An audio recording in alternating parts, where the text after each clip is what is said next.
हम्म। नमो विष्णुपदाय कृष्णपृष्ठाय कलि श्रीमते भक्तिवेदान्त स्वामिनिति नामिने। नमस्ते सरस्वते देवी गौरवाणी प्रचारिणी निर्विशेष शून्यवादी पाश्चात्य देशधारिणी जय श्री कृष्ण चैतन्य प्रभु नित्यानंद श्री अद्वैता गदाधर श्रीवासादि गौर भक्तवृंद। हरे कृष्णा हरे कृष्णा कृष्णा कृष्णा हरे हरे हरे राम हरे राम राम राम हरे हरे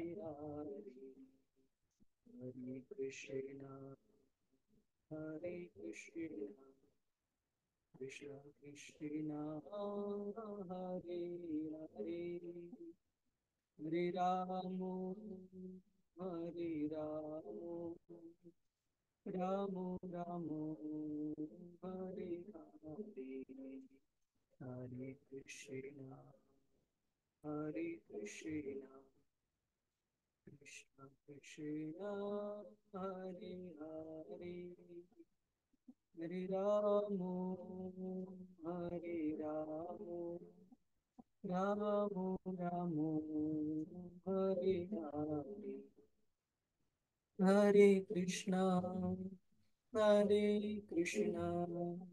कृष्ण कृष्ण हरे हरे हरे राम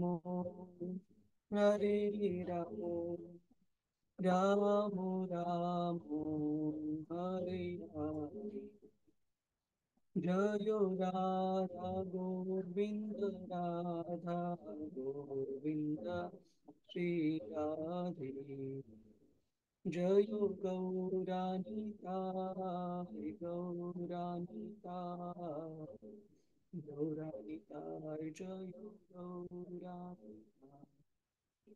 जयो प्रभुपाद प्रभुपाद जयो जयो गुरुदेव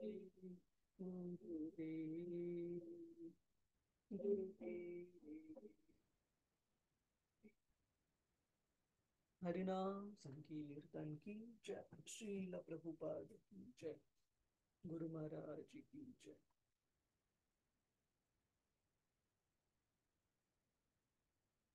ओम नमो भगवते वासुदेवाय।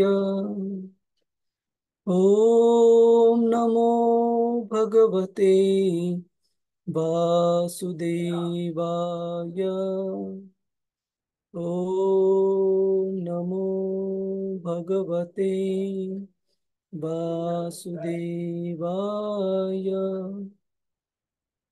नारायणं नमस्कृत्य नरं चैव नरोत्तमं देवीं सरस्वतीं व्यासं ततो जयमुदीरये। नष्टप्रायेषु अभद्रेषु नित्यं भागवत सेवया भगवतीरुत्तमश्लोके भक्तिर्भवति नैष्टिकी। कृष्णाय वासुदेवाय देवकीनन्दनाय च नन्दगोपकुमाराय गोविन्दाय नमो नमः। ॐ अज्ञानतिमिरन्धस्य ज्ञानाञ्जनशलाकया चक्षुरुन्मिलितं येन तस्मै श्रीगुरवे नमः।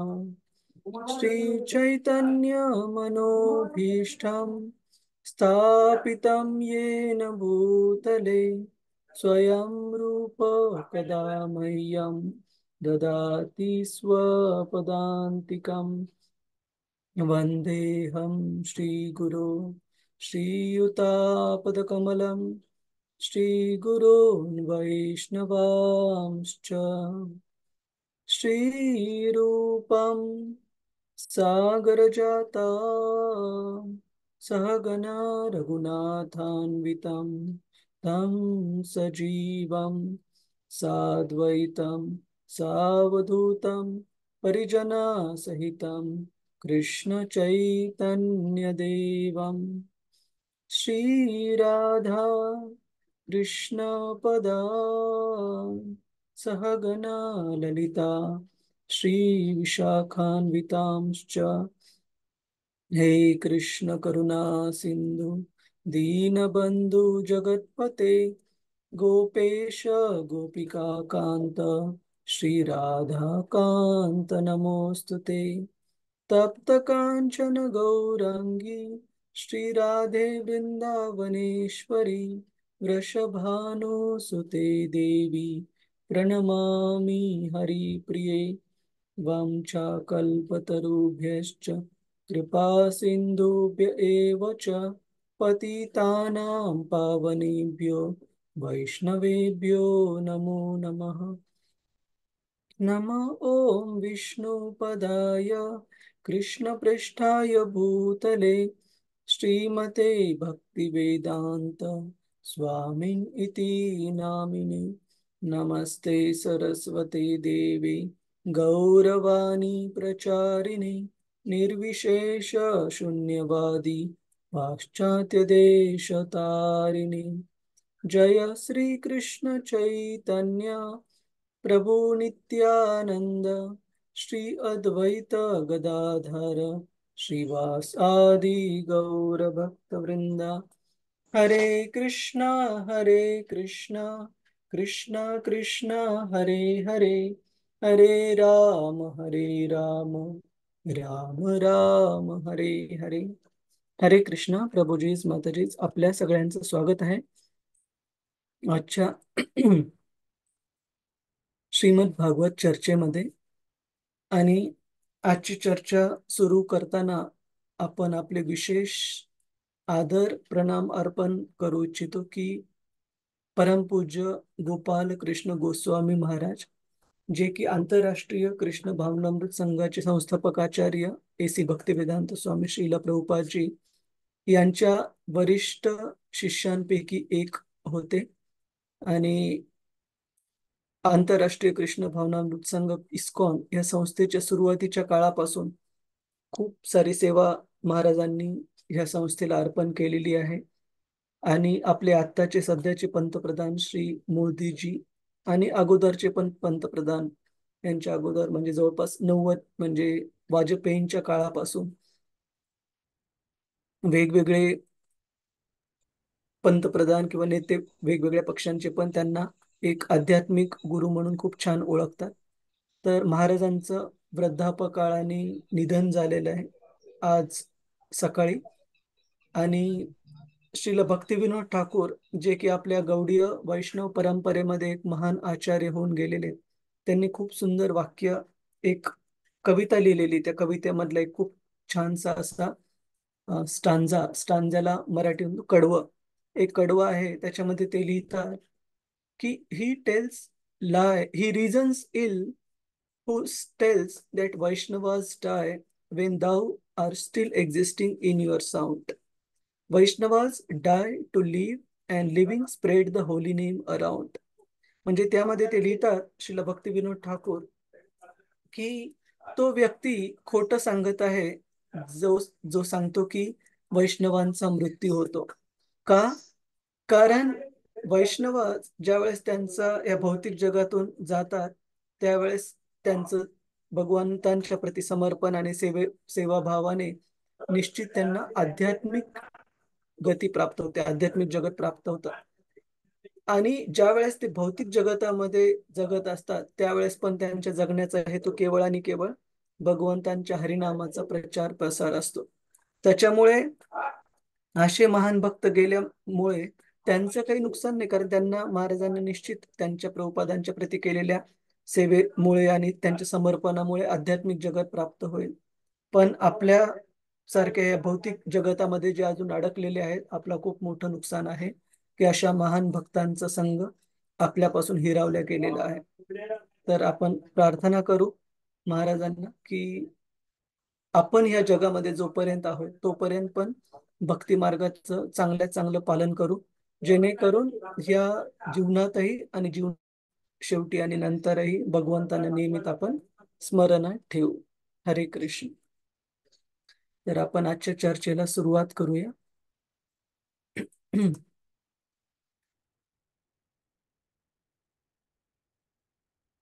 तर आपण आतापर्यंत मागच्या चर्चेमध्ये पाहिलं, की भीष्मदेव हे पांडवांचं आणि विशेषतः युधिष्ठिर महाराजांचं त्यांनी सांत्वन केलेलं आहे.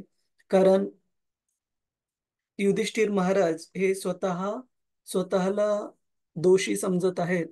कुरुक्षेत्राच्या युद्धभूमीवर लाखो करोडो क्षत्रियांच्या नरसंहारासाठी, युद्धामध्ये जेवढे कोणते क्षत्रिय मारले गेले कुरुक्षेत्राच्या युद्धामध्ये, आणि शास्त्रामध्ये सांगितलेलं आहे की अराउंड 64 करोड, शिल प्रभुपादजी तात्पर्यामध्ये लिहितात, अराउंड 64 करोड क्षत्रिय हे मारले गेले कुरुक्षेत्राच्या युद्धभूमीवर.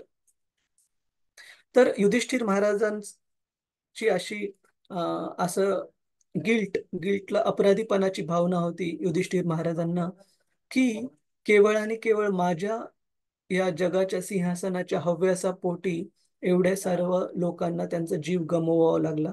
मग त्यामध्ये कित्येक हजारो, शेकडो, लाखो, करोडो स्त्रियांचे पती मारले गेले. कित्येक स्त्रियां ह्या अनाथ झाल्या, कारण त्यांचे वडील गेले. कित्येक स्त्रियांचे पुत्र मारले गेले. अशा प्रकारे कितीतरी कुटुंब उद्ध्वस्त झाले. आणि आपण त्यानंतर पाहिलं की भीष्मदेवांनी कशा प्रकारे युधिष्ठिर महाराजांना धीर दिला, की हे युधिष्ठिर, तुम्ही एक गोष्ट समजून घ्या, की ही सर्व या जगामध्ये ज्या काही गोष्टी होतात, अंततः ते भगवंतांच्याच इच्छेनुसार होतात. आणि विशेषतः भगवंतांची जी काळरूपी शक्ती आहे, त्या काळरूपी शक्तीने ह्या जगातल्या गोष्टी ह्या येतात आणि नाहीशा पण होतात. आणि या कालरूपी शक्तीची शक्ती अशी आहे, की ज्याच्या पुढे कोणत्याच दुसऱ्या गोष्टीचा टिकाव लागत नाही. आणि याच्यावर आपण चर्चा केलेली, की कशा प्रकारे ह्या जगाच्या इतिहासामध्ये खूप सारे महान साम्राज्य होऊन गेले. अशा त्या साम्राज्यांच्या भरभराटीच्या काळामध्ये असं कधीच वाटलं नाही, की ते साम्राज्य नष्ट पण होतील. परंतु काळाच्या ओघाने, कालशक्तीने या जगामध्ये प्रत्येक गोष्ट जी वर जाते, ती पुन्हा खाली येते. तर यासाठी उपाय काय? तर भीष्मदेव युधिष्ठिर महाराजांना सांगतात, की म्हणून हे युधिष्ठिर, आपण आता सार्वभौम राजा झालेले आहात या पूर्ण जगाचे. त्याच्यामुळे आपलं कर्तव्य आहे, की कुरुक्षेत्राच्या युद्धामुळे इतके सारे अनेक क्षत्रिय मारल्या गेल्यामुळे जगातील लोक हे असुरक्षित आहेत. कारण जगाचा सार्वभौम राजा सध्या नाहीये, धृतराष्ट्रानंतर वगैरे आणि दुर्योधनानंतर. आणि त्याच्यामुळे तुम्ही राजा झाल्यानंतर ह्या सर्व लोकांना संरक्षण देणं आणि त्यांना आध्यात्मिक प्रगतीसाठी पुन्हा सहाय्य करणं, एक राजा म्हणून त्यांची देखभाल करणं, हे आपलं कर्तव्य आहे. त्याच्यामुळे भगवंतांच्या मनामध्ये काय आहे, भगवंतांची योजना काय आहे, हे जाणून घेण्यामध्ये आपली शक्ती व्यर्थ घालवण्याऐवजी जास्त चांगली गोष्ट ही आहे. भीष्मदेव सांगतात, की आपण भगवंतांच्या ज्या योजना आहेत त्याला समरूप होऊन, त्याला समर्पित होऊन स्वतःचे कार्य करावेत भगवंतांच्या योजनेशी अनुकूल असे, आणि ज्याला की आपण भक्ती मार्ग म्हणतो. तर कृपया तुम्ही असं समजू नका, की अगोदरच्या आपल्या पापकर्मांमुळे आपल्या हातून एवढं मोठं जघन्य असं पाप घडलेलं आहे, ज्याच्यामध्ये करोडो लोक मारले गेलेले आहेत युद्धामध्ये. असं समजा की ही साक्षात, समजा नाही, ती गोष्ट भीष्म पितामह सांगतात की खरोखर घडलेली आहे, की भगवंतांच्याच इच्छेनुसार धर्माची स्थापना करण्यासाठी भगवंतांना हे युद्ध आणि त्याच्यातला नरसंहार घडवावा लागला आहे. त्यानंतर भीष्मदेव युधिष्ठिर महाराजांना, पांडवांना भगवंत कृष्ण हे पूर्ण पुरुषोत्तम भगवंत कसे आहेत याबद्दल काही विस्तारितपणे सांगतात. तर आपल्यापैकी आतापर्यंत जी चर्चा झाली त्यावर कुणाचा काही प्रश्न आहे, काही जिज्ञासा आहे? प्रभुजीज, माताजीज, हरे कृष्ण. ठीक आहे, तर आपण पुढे जाऊ. रेडमी 9i, प्रभुजी किंवा माताजी, आपलं नाव दिसत नाहीये मला. आपल्याला काही विचारायचंय प्रभुजी, माताजी? हरे कृष्णा. कार्तिकी माताजी, आपला काही प्रश्न आहे का? आपण हात रेज केलेला आहे, वर केलेला आहे. ठीक आहे, तर आपण श्लोक क्रमांक 19 म्हणून तुम्ही म्हणण्याचा प्रयत्न करा आणि त्यानंतर पुढे जाऊ. श्लोक क्रमांक 19.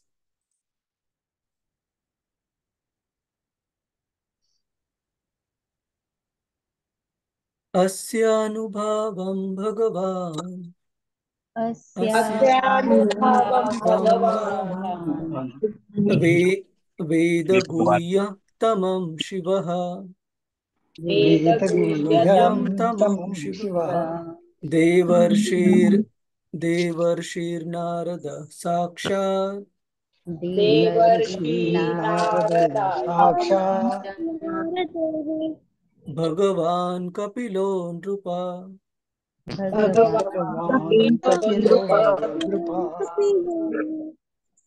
तर भीष्मदेव इथे सांगत आहेत, हे राजा, राजा म्हणजे राजा युधिष्ठिर, हे राजा, भगवान शंकर, देवर्षी नारद आणि भगवंतांचाच अवतार असलेले कपिल महामुनी हे त्यांच्याशी असलेल्या साक्षात संबंधामुळेच त्यांची अतिशय गूढ थोरवी गातात, थोरवी जाणतात.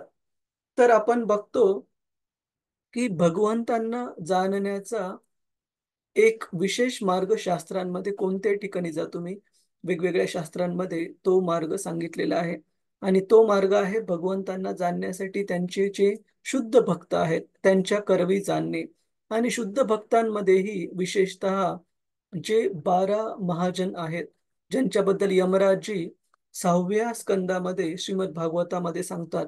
आपण एकदा तो श्लोक पाहू, यमराजांनी सांगितलेला.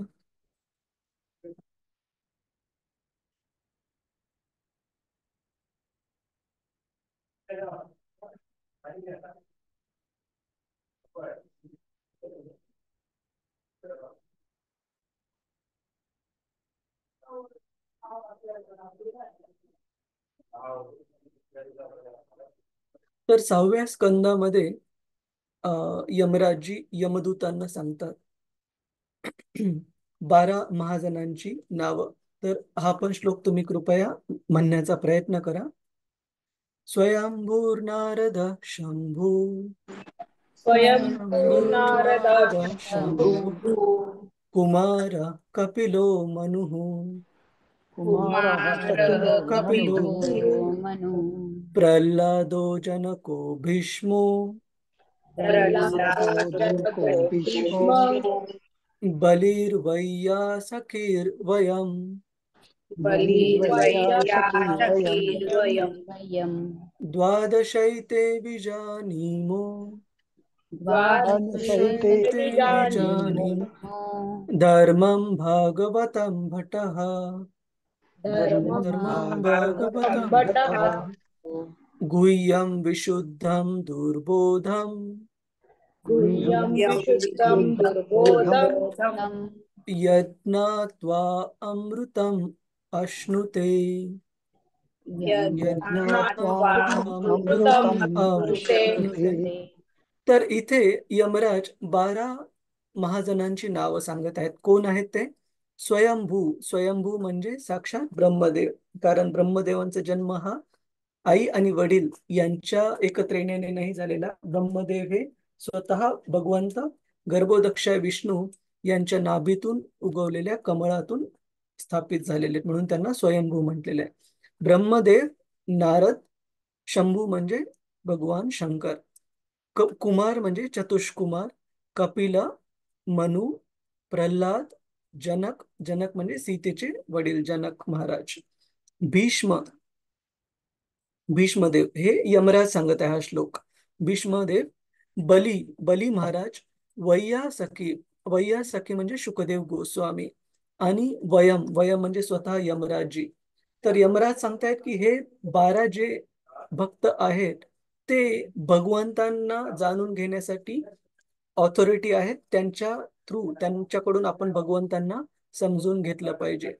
द्वादशैते विजानीमो, द्वादश म्हणजे 12, हे जे 12 भक्त आहेत हे विजानीमो, काय माहिती आहे त्यांना? धर्मम भागवतम भटः, की धर्म काय आहे, धर्माचे तत्व काय आहे, आणि भगवंत कोण आहेत, ह्या गोष्टी त्यांना, ह्या 12 महाजनांना व्यवस्थित माहिती आहेत.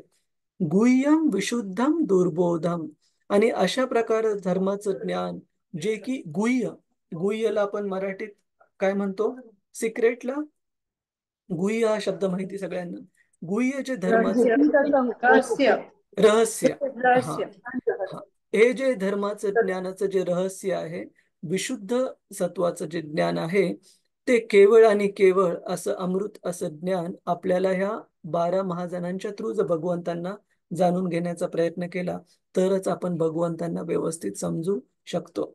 याचं एक साधं उदाहरण आपल्याला देतो मी, की आपण पुस्तकांचं मार्केट उपलब्ध आहे, समजा पुण्यामध्ये अप्पा बळवंत चौक, तर आपल्याला MBBS चे जेवढे कोणते पुस्तकं लागतात पहिल्या वर्षापासून शेवटच्या वर्षापर्यंत सर्व पुस्तकं अप्पा बळवंत चौकामध्ये बुक स्टॉलमध्ये उपलब्ध आहेत.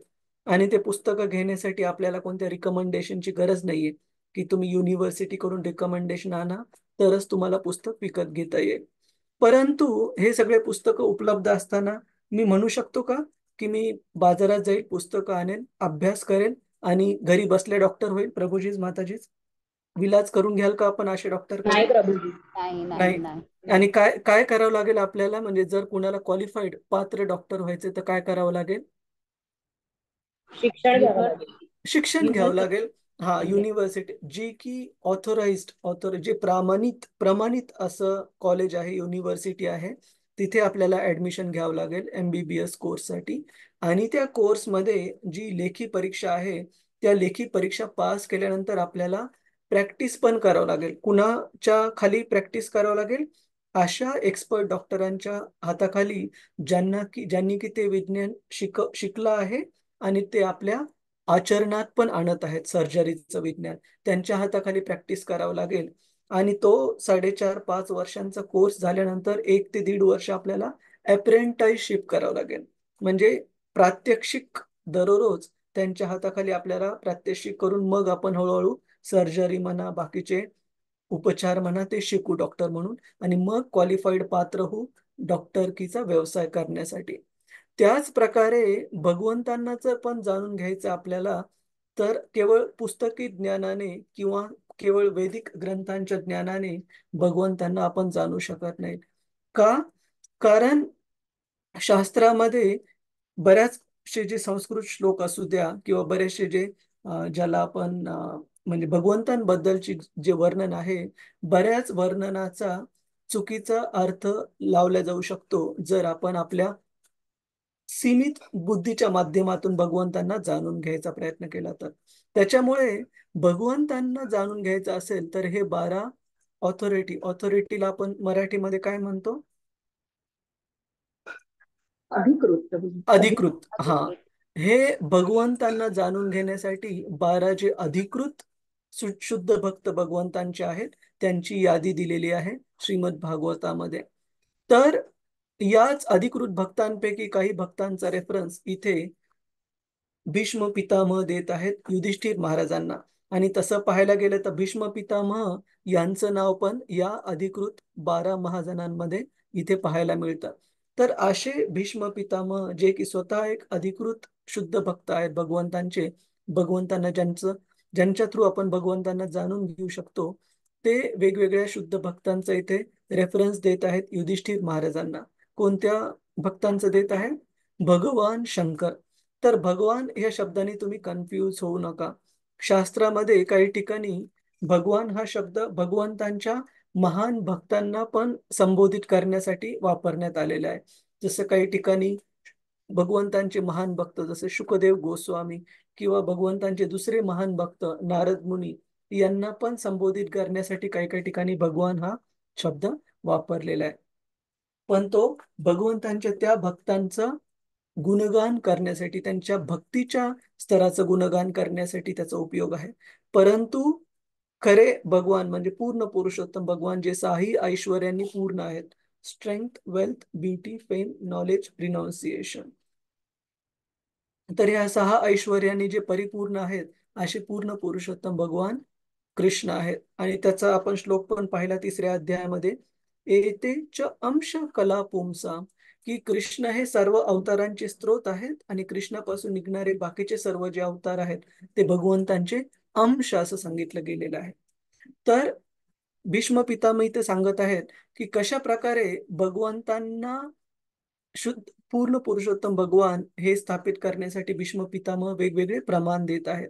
आणि ते प्रमाण देत असताना युधिष्ठिर महाराजांना सांगत आहेत की वेगवेगळ्या प्रकारचे अधिकृत माध्यम जे आहेत भगवंतांना जाणण्याचे, उदाहरणार्थ भगवान शंकर, देवर्षी नारद आणि भगवंतांचेच अवतार असलेले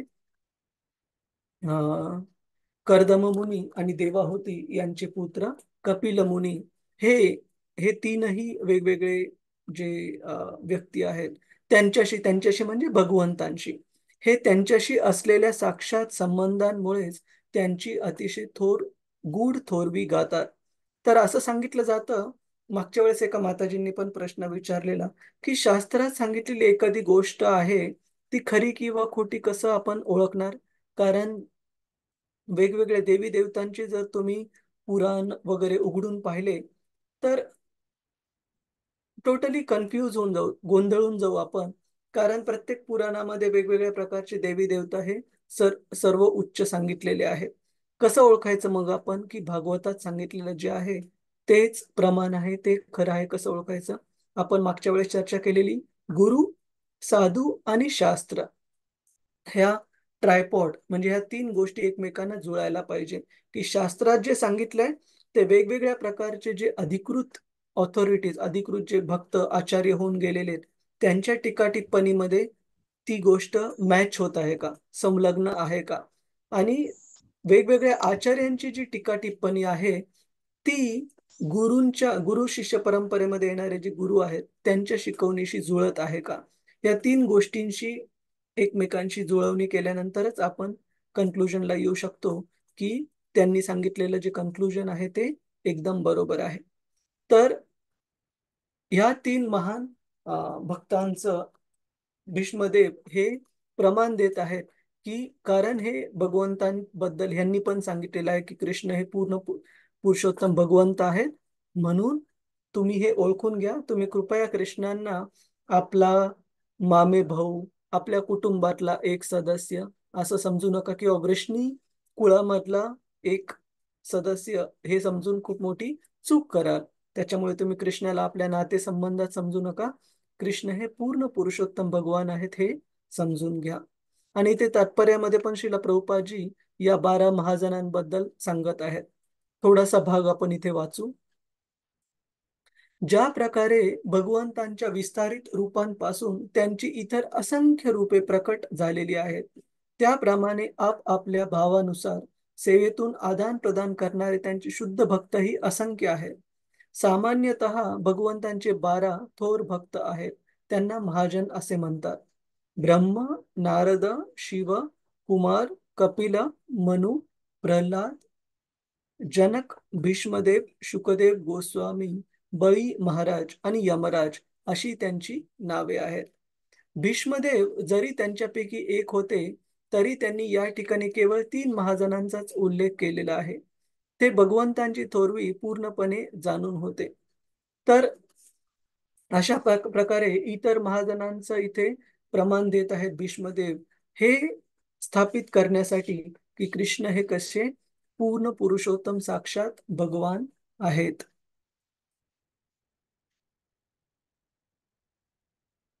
तर बाकीचं तात्पर्य तुम्ही तुमच्या निवांत वेळेला घरी एकदा पूर्ण पहा. पण आपण पुढे जाऊ. आणि पुढे तात्पर्यामध्ये श्रील प्रभुपाद हे पण सांगतात की भगवंत कधी कधी भक्ताला आपल्या कसं अवघड परिस्थितीमधून, अवघड परीक्षेमधून जायला लावतात आणि त्याचं कारण पण सांगतात. तर भगवद्गीतेमध्ये भगवंत सांगतात की कशा प्रकारे भक्तांनी भक्ती मार्गाचं पालन केल्यानंतर कशा प्रकारे भक्तामध्ये आणि भगवंतामध्ये आदान प्रदान होतो. तर भगवद्गीतेतला एक खूप छान श्लोक आहे, चतुर्श्लोकी भगवद्गीतेचा, ज्याच्यामध्ये भगवंत सांगतात की तेषां सतत युक्तानां, आपण सोबत म्हणूया हा श्लोक 10-10. कृपया तुम्ही म्हणण्याचा प्रयत्न करा. तेषां सतत युक्तानां तेषां सततयुक्तानां भजतां प्रीतिपूर्वकं भजतां प्रीतिपूर्वकं ददामि बुद्धियोगं तं ददामि बुद्धियोगं बुद्धियोगं तं येन माम् उपयन्ति ते. येन मामुपयान्ति ते. तर इथे भगवंत कृष्ण सांगत आहेत अर्जुनाला की अशा भक्तांसाठी जे सतत म्हणजे नियमित 24 तास नियमित सतत जे भगवंतांच्या भक्तीमध्ये जोडलेले आहेत. कशा प्रकारे जोडलेले आहेत? भजतां प्रीतिपूर्वकम, भगवंतांना ते प्रेमपूर्वक प्रीतिपूर्वक आपली भक्ती अर्पण करत आहेत. अशा सतत जोडल्या गेलेल्या भक्तांसाठी भगवंत काय करतात? त्यांना बुद्धी प्रदान करतात. कशा प्रकारे त्यांनी आध्यात्मिक जीवनामध्ये प्रगती करायला पाहिजे, कशा प्रकारे अशा भक्तांनी भगवंतांकडे यायला पाहिजे. ददामी बुद्धी योगम तम येन माम उपयांती ते, की मी त्यांना अशा प्रकारे बुद्धी प्रदान करतो आध्यात्मिक जीवनामध्ये प्रगती करण्याची, ज्याचा उपयोग करून ते अंततः भगवत धामाला प्राप्त करतात. आणि पुढच्या श्लोकामध्ये 11व्या श्लोकामध्ये भगवंत सांगतात की अशा भक्तांच्या कदाचित कोणतं त्यांच्या शिकण्यामध्ये कोणती कमी राहिलेली असेल, कोणत्या त्यांच्या भगवंतांबद्दलच्या जाणण्यामध्ये कोणती कमी राहिलेली असेल, भगवंत ज्ञानरूपी दिव्याच्या प्रकाशाने त्यांचा पूर्ण अंधकारमय सर्व अज्ञानाचा विनाश करतात आणि अशा भक्ताचं हृदय हे भक्तीच्या ज्ञानाने उजळून टाकतात. तर हा पण एकदा श्लोक आपण म्हणू. हे जे श्लोक आहेत, 10वा अध्याय श्लोक क्रमांक 9, 10, 8, 9, 10 आणि 11 हे भगवद्गीतेचे चतुर्श्लोकी श्लोक म्हटले जातात. म्हणजे 4 महत्वाचे श्लोक आहेत. 10वा अध्याय श्लोक क्रमांक 8 ते 11. तर कृपया श्लोक म्हणण्याचा प्रयत्न करा.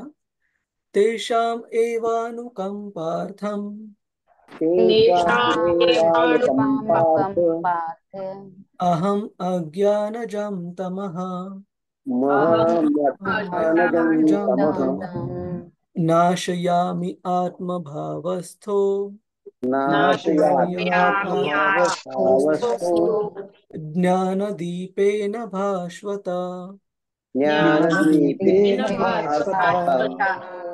आणि अशा प्रकारच्या भगवंतांना समर्पित अशा भक्तांना अनुकंपा, अनुकंपेचा अर्थ आहे दया, कृपा, अशा भगवंतांच्या प्रती पूर्णपणे सतत त्यांना चिंतित असणाऱ्या आणि त्यांच्या सेवेमध्ये असणाऱ्या भक्तांना आपली कृपा दाखवण्यासाठी भगवंत काय करतात? तेषाम एव अनुकंपार्थम, अनुकंप दाखवण्यासाठी, कृपा दाखवण्यासाठी अहम अज्ञान जम तमः, अज्ञानाचा जो अंधकार आहे तो भगवंत नष्ट करतात. कशा प्रकारे नष्ट करतात? नाशयामी आत्मभावस्थो ज्ञानदीपेन भास्वता. अशा भक्तांच्या जे की सेवेमध्ये जोडले आहेत, हृदयामध्ये ज्ञानरूपी दिव्याच्या प्रकाशाने भगवंत अंधकार हा अज्ञानाचा नष्ट करतात. तर ही जी कृपा झाली भगवंतांची, ही भगवंतांनी दिलेली सुरुवातीची कृपा आहे, ज्यावेळेस भक्त भक्तीमध्ये जोडले जातात आणि ते प्रगती करायला लागतात. आणि पर्सेंटेज वाईज मध्ये जर सांगायचं झालं तर अराउंड तुम्ही 35-40% धरा की भक्ताला एकदा भगवंतांना समर्पण केल्यानंतर पासिंग मार्क आणि त्याच्या पुढे भगवंत मदत करतात. परंतु ह्या जीवनाच्या परिपूर्णतेमध्ये ज्यावेळेस तो भक्त 85-90% पर्यंत भगवंतांशी जोडले जातो आणि बाकीचे 10% समर्पण कमी असताना ते 10% पूर्ण करण्यासाठी कोणती अडचण ठरत आहे? त्या भक्ताचे जे भौतिक जे हे आहेत, संबंध आहेत, भौतिक नात्यातले वगैरे किंवा भौतिक आसक्ती ज्या आहेत, कुणी पैशाच्या रूपात, कोणी भौतिक ऐश्वर्याच्या रूपात आसक्त असू शकतं. त्यावेळेस कृष्ण काय करतात? जर गरज असेल त्या भक्ताला आपल्याकडे ओढण्यासाठी, तर भगवंत पण अशा भक्तांची छोटीशी सर्जरी करतात आणि त्या सर्जरीमध्ये काय करतात? की या भक्ताचे जेवढे कोणते भौतिक आसक्तीचे पाश आहेत, ते सर्व भौतिक आसक्तीचे पाश कट करून टाकतात आणि त्यानंतर अशा भक्ताला ज्याचे की भौतिक आसक्तीचे पाश कट झालेले आहेत, भगवंतांचाच आधार घेण्याशिवाय दुसरा कोणताही आधार राहत नाही आणि अशा वेळेस भक्त हा पूर्णपणे स्वतःला भगवंतांना समर्पित करतो. तर इथे सांगितलेलं आहे, आपण एकदा हे वाचू. आपल्यापैकी कुणाला वाचायचं आहे? प्रभूजीज, माताजीज? प्रभूजी मी वाचू? हा. कविता संजना माताजी कोणी सांगितलं? वाचनी कविता माताजी तुम्ही पुढचं वाचा, संजना माताजींना हे वाचू. ठीक आहे. संजना माताजी तुम्ही इथून वाचायला सुरुवात करा. भगवंत म्हणतात, 3री लाईन. हो प्रभूजी, धन्यवाद. हरे हरे कृष्ण. भगवंत म्हणतात, मी माझ्या भक्ताला संकटात टाकतो, त्यामुळे तो अधिक शुद्ध होतो आणि माझ्या संबंधातील दिव्य भावाचे अधिक पात्रतेने रसस्वादन करतो. भक्ताला संकटात टाकल्यामुळे तो भौतिक संबंधातून मुक्त होतो. भौतिक भोगसुख प्राप्त होण्यावर लौकिक संबंध अवलंबून असतात आणि हे भौतिक सुख मुख्यत्वे साधन संपत्तीवर अवलंबून असते. म्हणून भगवंत जेव्हा ऐहिक साधन संपत्ती काढून घेतात, तेव्हाच भक्ताला त्यांच्या दिव्य प्रेममय सेवेची सर्वथा ओढ लागते. याप्रमाणे भगवंत पतित जीवाला भौतिक अस्तित्वाच्या मृगजळातून बाहेर काढतात. आपल्याला पापकृत्यांमुळे ओढवलेली संकटे आणि कृपेच्या रूपाने भगवंताकडून हेतुपूर्वक आलेली संकटे ही वेगळी असतात. हे भगवंतांचे महात्म्य विशेष करून ब्रह्मा, शिव, नारद, कपिल, भीष्म यांनीच जाणले आहे आणि त्यांच्याच कृपेने ते जाणून घेण्याची पात्रता आपल्याला येते. हरे कृष्ण. धन्यवाद. धन्यवाद. धन्यवाद माताजी. श्रील प्रभुपाद की जय. जय. तर इथे सांगितलेलं आहे, भगवंत त्यांची विशेष कृपा कुणावर आणि कधी प्रदान करतात.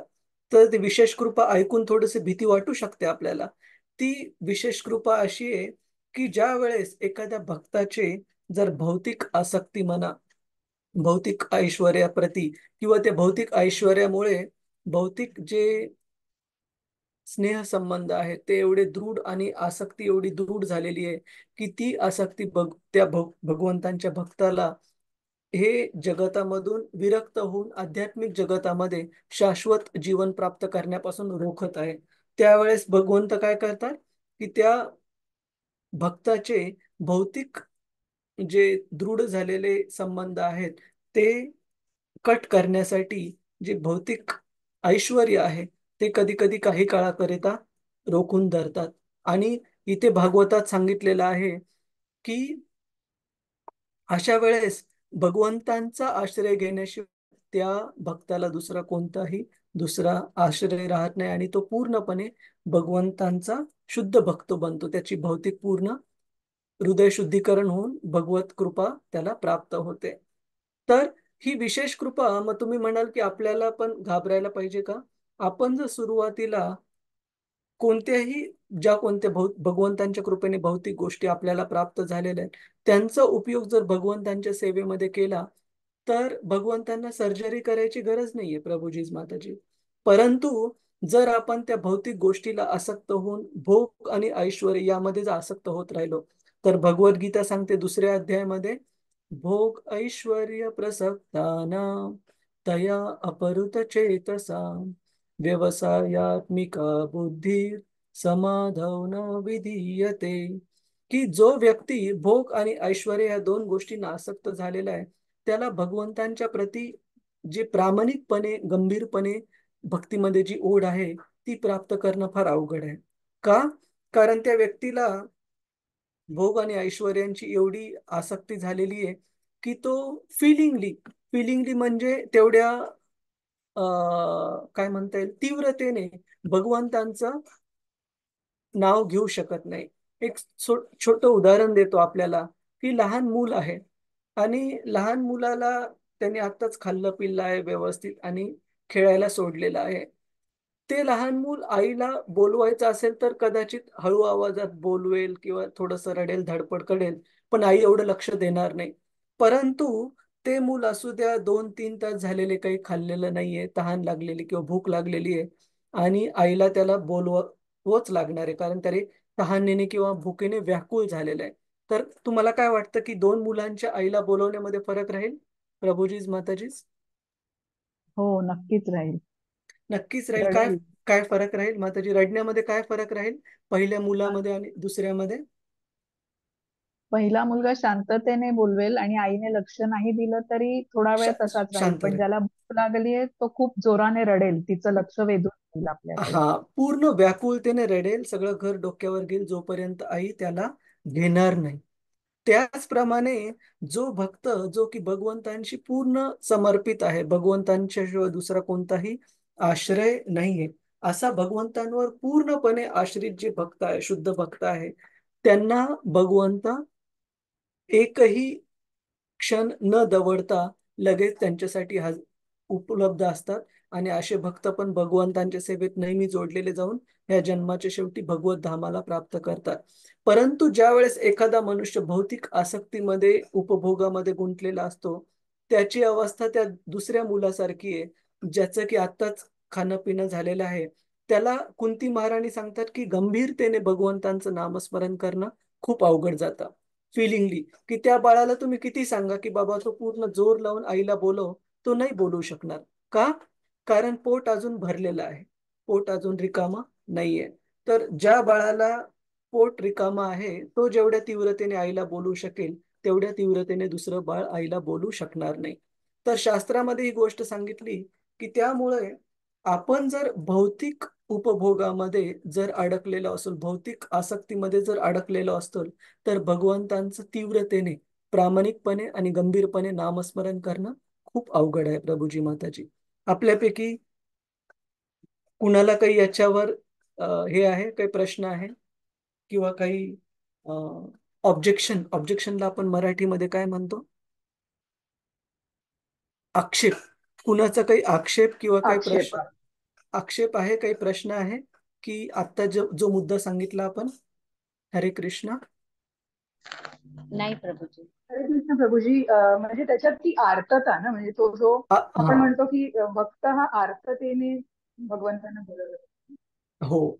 तर म्हणजे ती गंभीरता त्याच्यामध्ये असते. ती गंभीरता, ती तीव्रता, ती आर्तता, जो की भौतिक आसक्तीमध्ये गुंतलेला व्यक्ती आहे, त्याला ती तीव्रता, आर्तता आणणं अवघड आहे भगवंतांना नामस्मरण करण्यामध्ये. परंतु जो भक्त पूर्णपणे भगवंतांचा आश्रित आहे, भगवंतांवर अवलंबून आहे, हे प्रभू, हे नाथ, मेरी डोरी तेरे हाथ, अशा प्रकारचे जे भक्त आहेत, ते भगवंतांना खऱ्या प्रकारे हृदयातून बोलवू शकतात. आणि हो. तर आपल्यापैकी घाबरू नका, की असं समजू नका, की अरे बापरे, कृष्णाचं शुद्ध भक्त व्हायचं म्हणजे काय भौतिक सगळे ऐश्वर जायचं का काय? असं अजिबात नाही. भौतिक ऐश्वर हे अपात्र करणारी गोष्ट नाहीये. पण त्या भौतिक ऐश्वर्याची भोग घेण्याची जी प्रवृत्ती आहे, भगवंतांच्या भक्तीमध्ये सेवा सोडून जो स्वतःच्या इंद्रिय तृप्तीसाठी भोग घेण्याची जी वृत्ती आहे, ती खूप घातक आहे आपल्यासाठी. आणि शास्त्र, मग तुम्ही भगवद्गीता घ्या, हरे कृष्ण, तुम्ही भगवद्गीता घ्या, श्रीमद भागवतम घ्या किंवा दुसरे कोणतेही शास्त्र घ्या, सगळे शास्त्र सांगतात, की ही जी भौतिक आसक्ती आहे उपभोग करण्याची, याच प्रवृत्तीमुळं जन्मोन जन्म आपण या भौतिक जगामध्ये अडकलेलो आहोत. जर आपल्याला भौतिक जगातून बाहेर पडायची इच्छा असेल, तर अगोदर हे ओळखायला पाहिजे, की माझ्याकडे जे पण कोणत्या फॅसिलिटीज आहेत, जे पण थोडंफार भगवंतांच्या कृपेने काही प्राप्त झालेलं आहे, ते केवळ आणि केवळ भगवंतांनीच दिलेली टेम्पररी, टेम्पररी म्हणजे एका थोड्या काळाकरिता दिलेली माझ्याकडे गोष्ट आहे. उदाहरणार्थ अजून एक उदाहरण देतो, मग आपण पुढे जाऊ. से फॉर एक्झाम्पल, माझ्याकडे एके दिवशी रतिरूपा माताजी कुठे गावाला जाताना वगैरे आपले ₹10,000 सांभाळण्यासाठी देतात. तर माताजी म्हणतात की 2 दिवस मी बाहेर जाणार आहे, तर हे पैसे कृपया प्रभूजी तुम्ही सांभाळून ठेवा.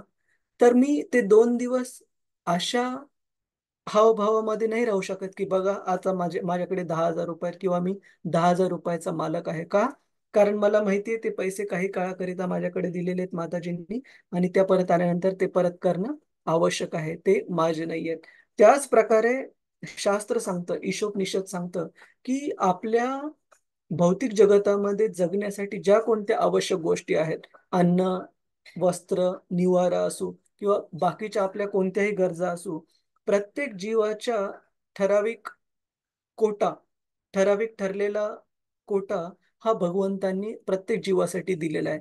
मग तुम्ही, मी असू किंवा एक साधारण मुंगी असू किंवा एखादा पशु पक्षी, कोणताही प्राणी असू, आपल्या प्रत्येकासाठी भगवंतांनी व्यवस्था केलेली आहे या भौतिक जगतामध्ये जगण्यासाठी.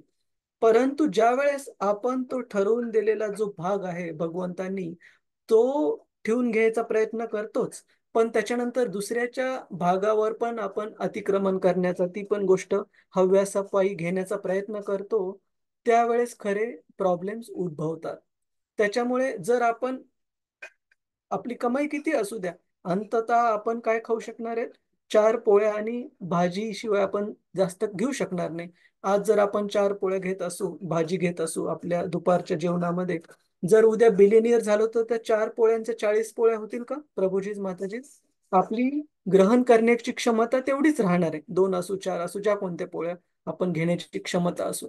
तर सांगण्याचा हेतू हा की भगवंतांनी दिलेल्या ठराविक मर्यादेमध्ये जर आपण आपल्या भौतिक गरजा मॅनेज केल्या आणि भक्तीमध्ये जर आपण गंभीर राहिलो, तर तो व्यक्ती करोडपती असू द्या किंवा अरबोपती असू द्या, त्याला भगवंतांच्या भक्तीमध्ये ती अपात्रता राहणार नाही. परंतु करोडपती नसू द्या, रोडपती असू द्या, व्यक्ती काहीच नाहीये व्यक्तीकडे, पण तरी जे काही छोटस तुटकं फटका आहे, त्याला जर तो व्यक्ती आसक्त राहत असेल, तर ती आसक्ती चांगली नाही. म्हणजे प्रश्न हा नाही की कोण किती श्रीमंत आहे किंवा कोण किती गरीब आहे. प्रश्न काय आहे? भगवंतांच्या भक्तीमध्ये पुढे जाण्यासाठी कोण सांगू शकेल? प्रभूजीच माताजीच? नवीन कोणीतरी सांगा जे आतापर्यंत बोललेले नाहीये. कविता समर माताजी? समर्पण महत्वाचं आहे. समर्पण महत्वाचं. खूप छान माताजी. की ही जे हे काही ज्या काही गोष्टी आहेत माझ्याकडे, माझी नोकरी असू, माझं कुटुंब असू, माझ्याकडे असणाऱ्या फॅसिलिटीज असू द्या, एक आपल्या गुरु शिष्य परंपरेमध्ये आचार्य होऊन गेलेले आहेत श्रील भक्ती विनोद ठाकूर, त्यांनी खूप छान एक वैष्णव गीत लिहिलं आहे. मानस देहो गेहो जो किचू मोर, अर पिलू तुआ पदे नंद किशोर. त्याच्यामध्ये ते म्हणतात की हे नंद किशोर, हे कृष्ण, माझ्याकडे जे पण कोणत्या गोष्टी आहेत, इन्क्लुडिंग माझं हे शरीर जे आहे, माझं घर आहे, माझं कुटुंब आहे, कुटुंबातले सदस्य आहेत, बाकीच्या ज्या पण फॅसिलिटीज आहेत, हे सगळं आपण दिलेलं आहे कृष्ण, आणि म्हणून मी हे समर्पित करतो आपल्याच सेवेमध्ये उपयोग करण्यासाठी. तर हा जो भाव आहे, त्या भावामध्ये मग तुम्ही पूर्ण जगाचे पण स्वामी राजा असू द्या, ती काही अपात्रता नाहीये. जसं भक्तिविनोद ठाकूर ज्यांचा मी आता उल्लेख केला, ते इंग्रजांच्या काळामध्ये डिस्ट्रिक्ट मॅजिस्ट्रेट, ज्याला आपण आजच्या ह्याच्यामध्ये काय म्हणतो, इंग्रजी मराठीमध्ये काय म्हणतो त्याला, डिस्ट्रिक्ट मॅजिस्ट्रेटला न्याय कोणता अधिकारी त्या जिल्ह्याचा, असे मोठ्या पदावर होते. अधिकारी, हा, न्यायाधीश जिल्हा जि- एक जिल्हाधिकारी जिल्हाधिकारी तर कलेक्टर झाला माताजी, की न्याय देणारे समजा, म्हणजे जिल्हा न्यायाधीश म्हणा, सत्र न्यायाधीश, जे पण काही असेल, तर अशा मोठ्या पोस्टवर होते. आणि असे श्रील भक्ती विनोद ठाकूर, त्यांना एक नाही, दोन नाही, टोटल 7 मुलं आणि 3 मुली, असे 10 अपत्य होते. तर एवढा मोठा घराचा कारभार, कौटुंबिक जिम्मेदाऱ्या, एवढी महत्वाची नोकरी इंग्रजांच्या काळामध्ये, आणि हे सगळ्या जिम्मेदाऱ्या पार पाडून पण त्यांनी भक्ती मार्गामध्ये, भक्तीच्या प्रचार प्रसारासाठी खूप मोठं योगदान दिलं. तर सांगण्याचा अर्थ असा आहे की भौतिक गोष्टी या अपात्रता नाहीयेत, जोपर्यंत आपण त्या भगवंतांच्या सेवेमध्ये जोडत आहोत. पण एखादी पण भौतिक गोष्ट जी आपण स्वतःच्या उपभोगासाठी, भौतिक लाभासाठी आसक्त राहत आहोत, ती आपल्याला भक्ती मार्गात तीव्र वेगाने पुढे जाण्यापासून रोकेल. अजून कुणाचा काही प्रश्न आहे प्रभूजीच माताजीच, की भगवंत कशा प्रकारे भक्ताला सर्जरी कधी करावं लागते भगवंतांना? क्लिअर आहे सगळ्यांना? हरे कृष्ण. हो, समजलं प्रभूजी. हो प्रभूजी समजलं. घाबरून गेले का का अजूनही व्यवस्थित आहोत? नाही नाही घाबरले. घाबरायची गरज नाही. देखो बघा, कृष्ण हे त्यांना आनंद नाही आपल्याला दुःखामध्ये टाकून. हे सगळं कृष्ण याच्यासाठीच अरेंज करत आहेत की त्यांची काय इच्छा आहे प्रभूजीच माताजीच, काय इच्छा आहे भगवंतांची? अंततः काय करावं भक्तांनी? आपण भगवंत कृष्ण धामात यावं. हा आपण त्यांची भक्ती करावी हा त्यांच्या गोधामामध्ये. हा म्हणजे अंततः भ भक्तांनी भगवंतांच्या शाश्वत धामामध्ये येऊन शाश्वतरित्या भगवंतांसोबत राहून भक्ती मार्गाचं पालन करावं. भगवंतांना आवडत नाही की आपण या भौतिक जगतामध्ये काय आहे 50, 60, 70 वर्ष राहून पुनरपि जननम पुनरपि मरणम पुनरपि जननी जठरे शयनम. भगवंतांना हे आवडत नाही की प्रत्येक छोट्या छोट्या काळाला आपल्याला वेगवेगळ्या योनीमध्ये जन्म घ्यावा लागत आहे, पुन्हा मृत्यू पाहावं लागत आहे, पुन्हा वृद्धावस्था, पुन्हा रोगराई, हे सगळं पाहावं लागत आहे. जन्म मृत्यू जरा व्याधी ह्या चक्रातून बाहेर काढण्याची भगवंतांची इच्छा आहे. आणि त्या चक्रातून बाहेर काढण्यासाठी भगवंतांना मदत करण्यासाठी आपलं आपलं समर्पण आवश्यक आहे. क्लिअर आहे प्रभूजीज माताजीज? हरे कृष्ण. हो प्रभूजी. हो हो हो प्रभू. प्रभू. आणि बाकीच्या पण भक्तांना एकदा मला कन्फर्म करायचं आहे. हरे कृष्ण. गणेश कुलकर्णी प्रभू, कार्तिकी माताजी आणि बाकीचे भक्त, मधुकर प्रभू, भोलेनाथ पाटील प्रभू, सात्विक प्रभू, स्नेहल माताजी, कुणाचा काही प्रश्न आहे? ठीक आहे, आपण नाही प्रभूजी. ओके ओके पुढे जाऊ.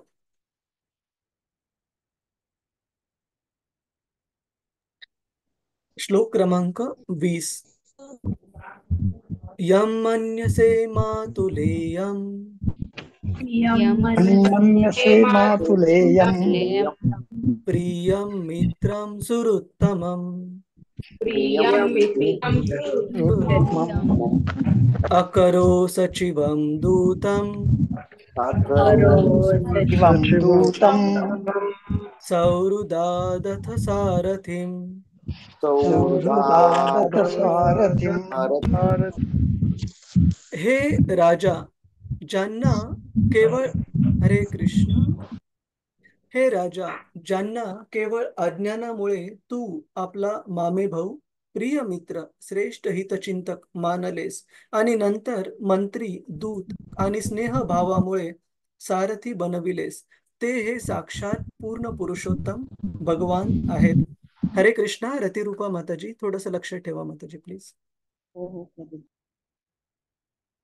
हे राजा, ज्यांना केवळ अज्ञानामुळे तू आपला मामे भाऊ, प्रिय मित्र, श्रेष्ठ हितचिंतक मानलेस आणि नंतर मंत्री, दूत आणि स्नेहभावामुळे सारथी बनविलेस, ते हे साक्षात पूर्ण पुरुषोत्तम भगवान आहेत.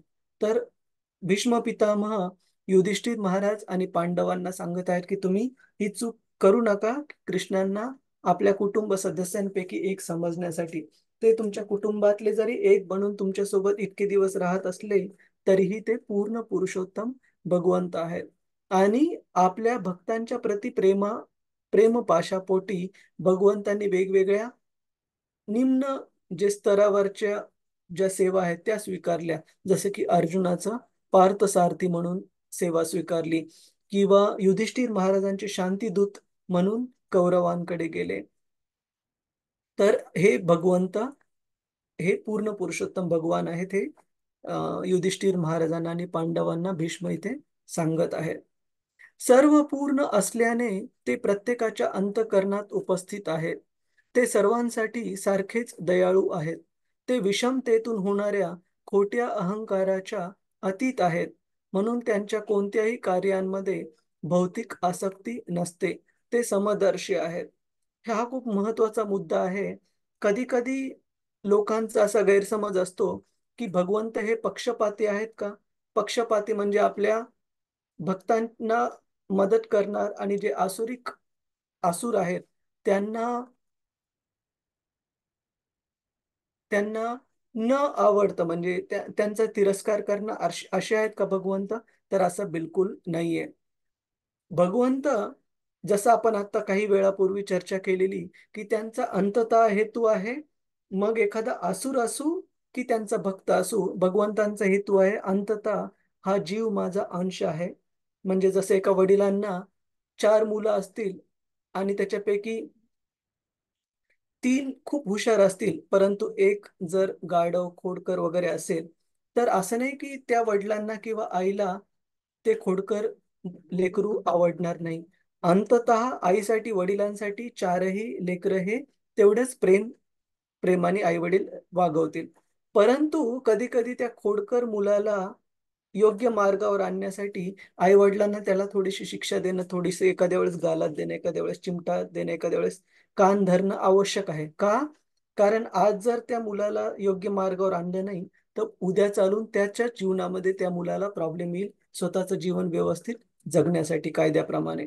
त्याचप्रमाणे भगवंत पण आपल्या कधी-कधी खोडकर किंवा रिबेलियसला आपण मराठीत काय म्हणतो? प्रभुजीच माताजीच?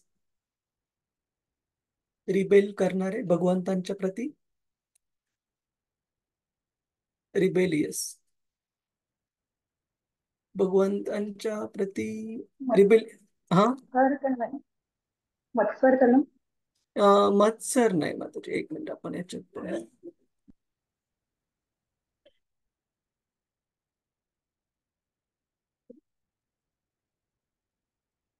बंडखोर.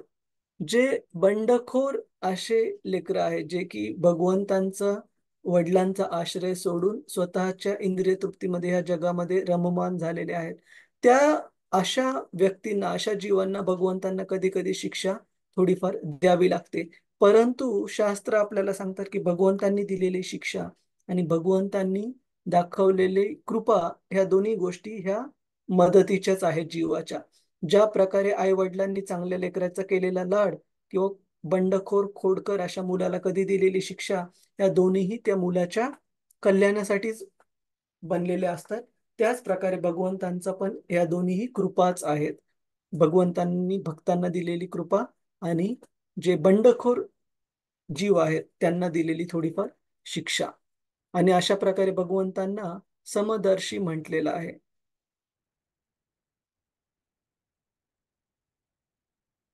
आणि उदाहरण दिलं जातं, सूर्याचं उदाहरण दिलं जातं की सूर्य कधी वेगवेगळ्या प्रकारच्या ठिकाणाहून लोकांना ऊर्जा आणि प्रकाश प्रदान करतो.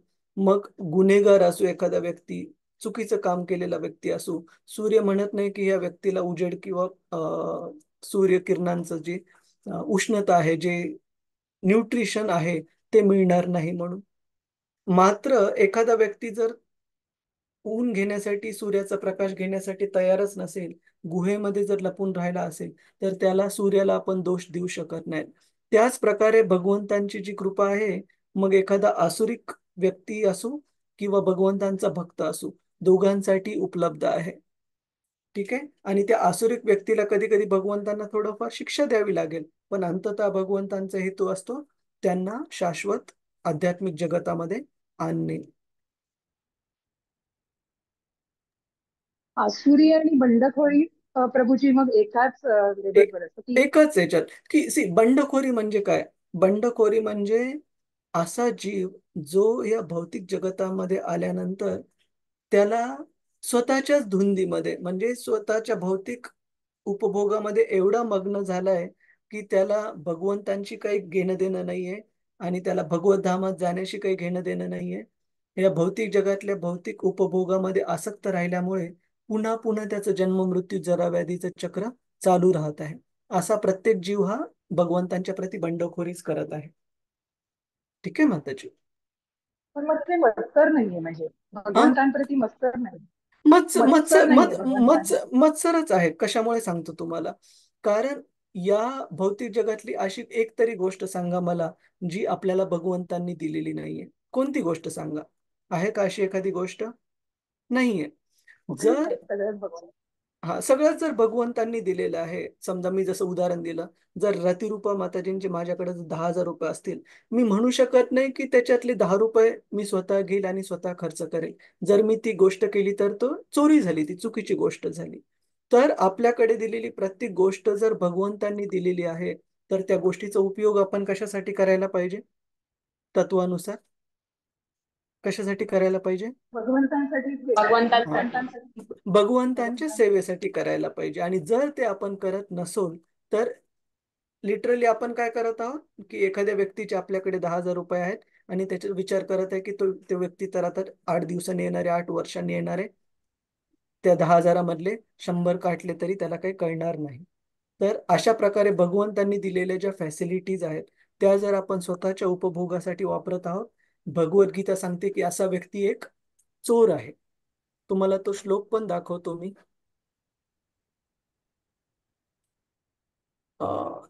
तेन तेन म्हणजे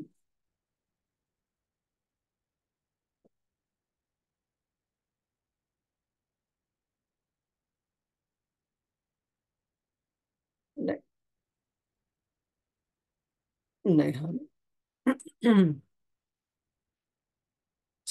तेन,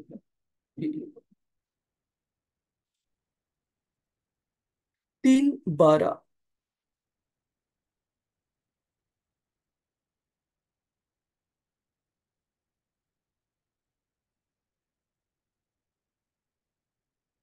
हा हा श्लोक बघा, यामध्ये भगवंत काय सांगतात की in charge of the various necessities of life, the demigods, being satisfied by the performance of yajna, will supply all the necessities to you. But he who enjoys such gifts without offering them to the demigods in return is certainly a thief. याच्यामध्ये भगवंत सांगत आहेत की देवता, वेगवेगळे देवी देवता जे की भगवंतांचे ऍडमिनिस्ट्रेटिव्ह असिस्टंट्स आहेत. ऍडमिनिस्ट्रेटिव्ह म्हणजे हे जग चालवण्यासाठी भगवंत देवी देवतांना नमूद केलेले, भगवंतांनी नेमलेलं आहे. तर अशा ऍडमिनिस्ट्रेटर कडून आपण आपल्या फॅसिलिटीज घेतो जीवनामध्ये, पण त्या फॅसिलिटीज हे न जाणता की ह्या आपल्याला काही कार्य करण्यासाठी, विशेषतः भक्तिमय कार्य करण्यासाठी दिलेल्या आहेत, आणि त्या जर आपण आपल्या स्वतःच्या उपभोगासाठी वापरत असू तर भगवद्गीतेत काय सांगितलंय? असा व्यक्ती काय आहे? एक चोर आहे. तर याच्यामध्ये मत्सर निश्चित आहे की जी गोष्ट माझी नाहीये परंतु ती माझ्या उपभोगासाठी मी वापरण्याचा विचार करत आहे, याच्यामध्ये मत्सर बिलकुल आला माताजी. ठीक आहे. ओके प्रभूजी, हरे कृष्ण. Yes. हरे कृष्ण, हरे कृष्ण. तर अजून थोडस एक मुद्दा पाहू आपण, नंतर कन्क्लूड करू. श्लोक थोडे कमी होत आहेत पण महत्वाचे मुद्दे आहेत. थोडस श्लोक. हा, परम पुरुष.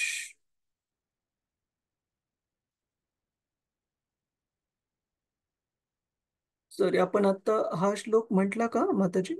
नाही अजून ना. आपण 21 वरती होतो प्रभूजी. कोणत्या याच्यावरती? 21. 21, 21. ठीक आहे.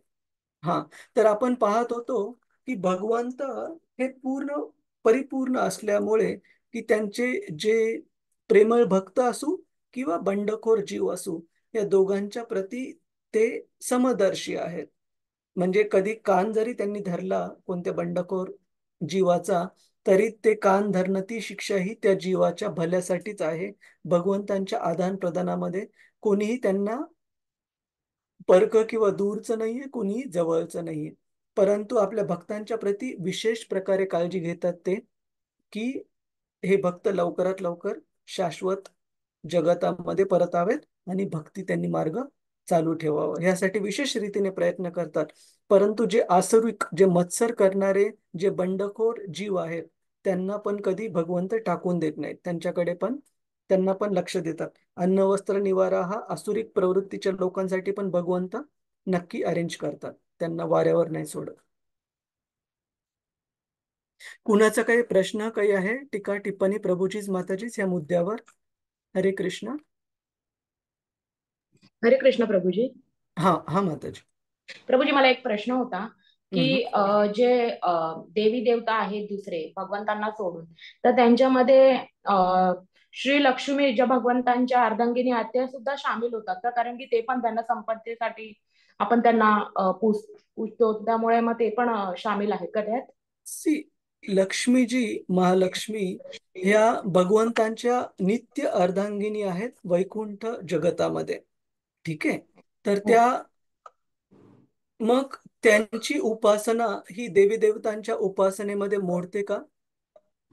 उत्तर आहे हो. जर आपण त्यांची उपासना करत असो भौतिक लाभासाठी आणि भक्ती मार्गामध्ये नाही. सोपं उदाहरण आहे की समजा आपल्याला घरी कोणतं फंक्शन आहे, प्रोग्राम आहे. ठीक आहे. आणि आपण जर एक कोणती पतिव्रता जी साधारण घरातली पतिव्रता स्त्री आहे, तिला जर आपल्याला बोलवायचं आहे, तर प्रॉपर पद्धत कशी असली पाहिजे बोलवण्याची माताजी? कसं बोलू आपण? सहकुटुंब बोलू, हो ना? हो बरोबर. की तुम्ही या, मिस्टरांना घेऊन या, मुलांना घेऊन या, जे काही आहे. तर केवळ आणि केवळ लक्ष्मीजींची उपासना करणं म्हणजे असं आहे की लक्ष्मीजींना बोलवण्यासारखं घरामध्ये, पण लक्ष्मीजींचे जे शाश्वत नेहमी करताचे स्वामी कोण आहेत? शास्त्रात सांगितल्याप्रमाणे भगवंत आहेत, नारायण आहेत. जर तुम्ही नारायणांची भक्ती करत नाही आहात, परंतु लक्ष्मीजींची उपासना केवळ आणि केवळ भौतिक उपभोगासाठी करत आहात, तर तुम्हाला वाटतं का की लक्ष्मीजी प्रसन्न होतील? नाही निश्चितच प्रभू. नाही. म्हणून शास्त्रात असं सांगितलंय की लक्ष्मीचं दुसरं नाव सांगितलंय चंचला. चंचलाचा अर्थ काय होतो मराठीमध्ये? की जी खूप, एका जागेवर नाही राहत. हा, एका जागेवर नाही राहत. कशा अस्थिर. अस्थिर. कशा अस्थिर अस्थिर. कश अस्थिर. क- कशामुळे अस्थिर आहे? कारण आपण त्यांचा भौतिक उपभोगासाठी त्यांना बोलवत आहोत आणि भगवंतांची भक्ती किंवा त्यांनी दिलेले जे कोणते फेवर्स आहेत त्याचा उपयोग आपण त्यांचे जे स्वामी आहेत, नारायण आहेत, त्यांच्या सेवेमध्ये जर नाही करत आहोत, तर त्या निश्चित अस्थिर राहतील. परंतु असे भक्त जे की जे काही आहे, मानस देहो गेहो जो किचू मोर, अर पिलू तुआ पदे नंद किशोर. जे काही आहे असे भक्त जर पूर्ण भगवंतांच्या सेवेमध्ये आपलं सर्वस्व जोडत असतील, तर अशा भगवंतांच्या सेवेमध्ये अशा भक्तांच्या घरी लक्ष्मीजी एक क्षणही सोडणार नाही त्यांचं घर. सांगण्याचा अर्थ असा की असं नाही की आपल्याला श्रीमंत होण्यासाठी कृष्णाचं भक्त बनायचंय, पण जर तुम्ही लक्ष्मीजींच्या स्वामींची व्यवस्थित सेवा करत असाल, लक्ष्मीजींच्या स्वामींच्या सेवेमध्ये आपले प्रत्येक फॅकल्टी लावत असाल, तर लक्ष्मीजी या चंचला राहणार नाहीत अशा भक्तांच्याकडे. एक छोटं उदाहरण सांगतो, मग आपण आजची चर्चा कन्क्लूड करू. श्री चैतन्य महाप्रभू जे की 538 वर्षांपूर्वी या कलियुगाच्या सुरुवातीला भगवंतांनी स्वतः श्री चैतन्य महाप्रभूंचा अवतार धारण करून या पृथ्वीवर अवतरले. तर श्री चैतन्य महाप्रभूंच्या भक्तांपैकी एक गृहस्थ भक्त होते श्रीवास ठाकूर, जे की नित्य 24 तास म्हणा तुम्ही भगवंतांच्या भक्ती मार्गामध्ये जोडलेले होते, वेगवेगळ्या प्रकारच्या सेवा करण्यात वगैरे.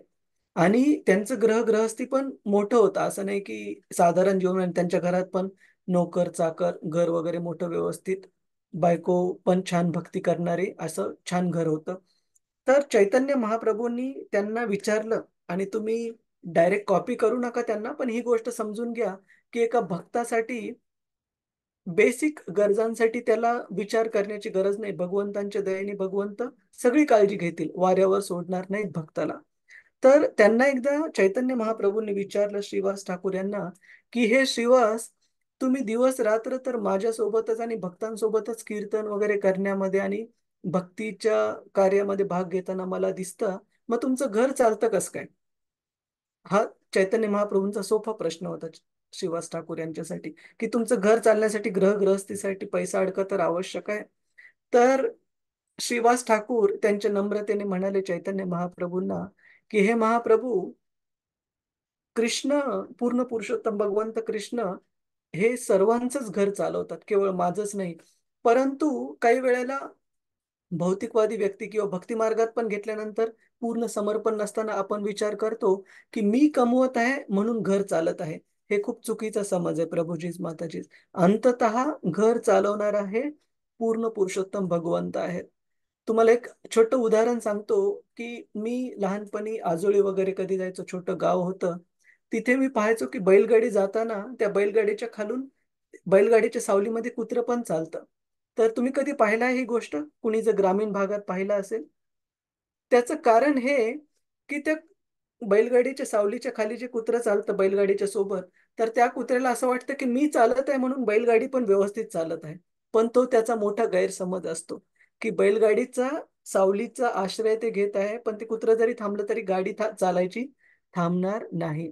त्याच प्रकारे कधी-कधी भौतिकवादी लोकांचा असा गैरसमज असतो की the source of maintenance is the source of income.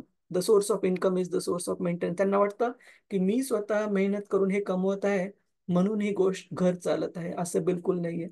अंततः असे कित्येक उदाहरणं दाखवू शकतो मी तुम्हाला, जिथे की व्यक्ती कमवत आहे, घरात आणत आहे, परंतु प्रकृती अनुसार म्हणजे भगवंतांच्या भौतिक प्रकृतीच्या नियमानुसार काही कारणास्तव त्या व्यक्तीचं शरीर साथ देत नाहीये, तर खिशात आहे पण पोटात जाऊ शकत नाहीये. म्हणजे सगळ्या फॅसिलिटीज घरात उपलब्ध आहे, परंतु तरीही 2 वेळची चटणी भाकरी तो व्यक्ती व्यवस्थित पचवू शकत नाही शरीर साथ देत नसल्यामुळे. तर जर source of income he source of maintenance तर का व्यक्ती घेऊ शकत नाहीये? याचा सांगण्याचा अर्थ असा की अंततः आपण कितीही प्रयत्न केले, घराचं कुटुंब भरण पोषण करण्याचा प्रयत्न केला, अंततः आपण फक्त प्रयत्न करत आहोत.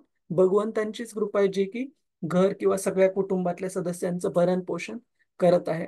तर श्रीवास ठाकूर यांनी सांगितलं चैतन्य महाप्रभूंना की मी तर नेहमी आपल्या सेवेत वगैरे जोडलेला आहे आणि घरात कोणती गोष्ट वगैरे कधी लागली तर ऑफकोर्स तुम्ही कॉपी असं समजू नका की प्रभूजी आपण पण तसंच करू.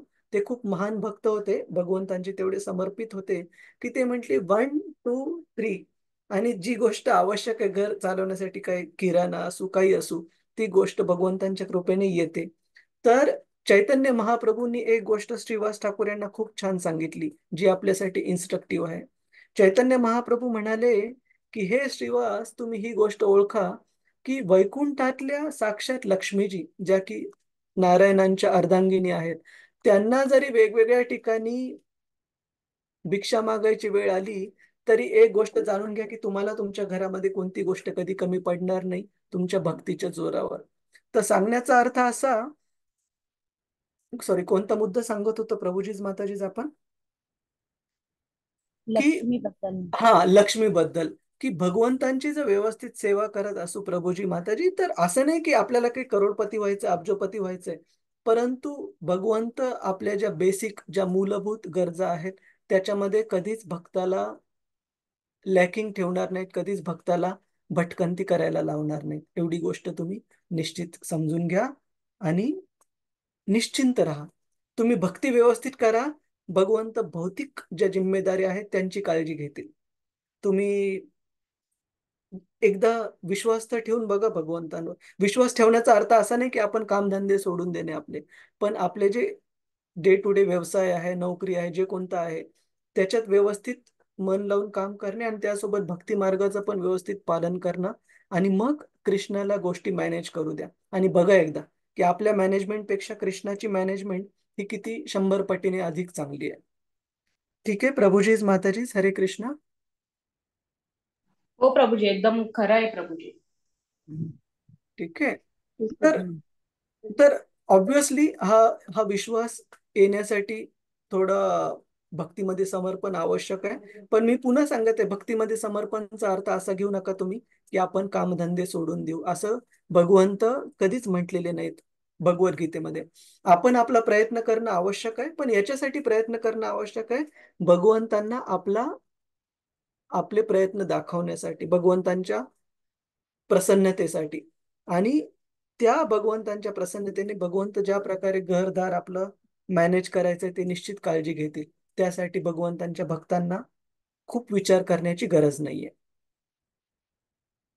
ठीक आहे. हरे कृष्ण. अजून कुणाचा काही प्रश्न, काही जिज्ञासा, काही टीका टिप्पणी आहे आज आपण ज्या मुद्द्यांवर चर्चा केली? ठीक आहे. तर थोडासा उशीर झाला त्याबद्दल माफी असावी आणि आपण पुन्हा भेटू मंगळवारी. हरे कृष्ण. वाञ्छा कल्पतरुभ्यश्च कृपा सिन्धुभ्य एव च पतितानां पावनेभ्यो वैष्णवेभ्यो नमो नमः। अनंत कोटि वैष्णव वृंद की जय। वैष्णव ठाकुर की जय। श्रील प्रभुपाद की जय। आणि माझी आपल्या सर्वांना विनंती आहे की आपण सर्व हरे कृष्ण महामंत्राचा जप करत असाल तर खूप छान आहे, तो जप हळूहळू वाढवण्याचा प्रयत्न करा. आणि जे कोणी करत नाहीये कमीत कमी एक माळा तरी रोज करण्याचा प्रयत्न करा. की आपण जे काही सध्या करत आहोत, भागवत चर्चा करणे, भागवत ऐकणे, चैतन्य महाप्रभू सांगतात की आपल्या भक्ती लतेसाठी, भक्तीच्या छोट्या रोपासाठी हे पाणी आणि सूर्यप्रकाशासारखं आहे. पण ह्या पाणी आणि सूर्यप्रकाशासाठी तुम्हाला अगोदर बीज रोवणं आवश्यक आहे, छोटस रोप येणं आवश्यक आहे. तर हरे कृष्ण महामंत्राचा जप म्हणजे आपली भक्ती लताचं ऍटलीस्ट छोटस रोप तयार होईल. मग भागवतम ऐकणे, चर्चा करणे हे मदत करेल आपल्याला भक्ती मार्गामध्ये. ठीक आहे. तर आपल्यापैकी ज्या कुणाला माहिती नाहीये जपाबद्दल, तुम्ही पूजा राखे माताजींना किंवा रतिरूपा माताजींना, रजनी माताजींना विचारा, किंवा त्यांच्याकडून लगेच उत्तर जर नाही मिळालं तर मला पण पिंग करा. पण निश्चित त्याच्याबद्दल माहिती करून घ्या आणि रोज किमान एक माळा तरी जप करण्याचा प्रयत्न करा. ठीक आहे. प्रभूजीच माताजीच हरे कृष्ण. हो हो प्रभूजी. प्रभूजी. ठीक आहे. खूप खूप धन्यवाद.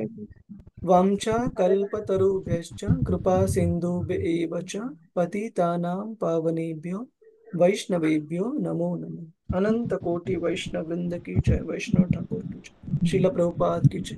हरे कृष्ण प्रभुजी। हरे कृष्ण सादर हरे प्रणाम कृष्ण प्रभूजी. प्रभूजी. हरे हा कृष्ण. प्रभूजी, दंडवत प्रणाम. हरे हरे कृष्ण. कृष्ण. दंडवत.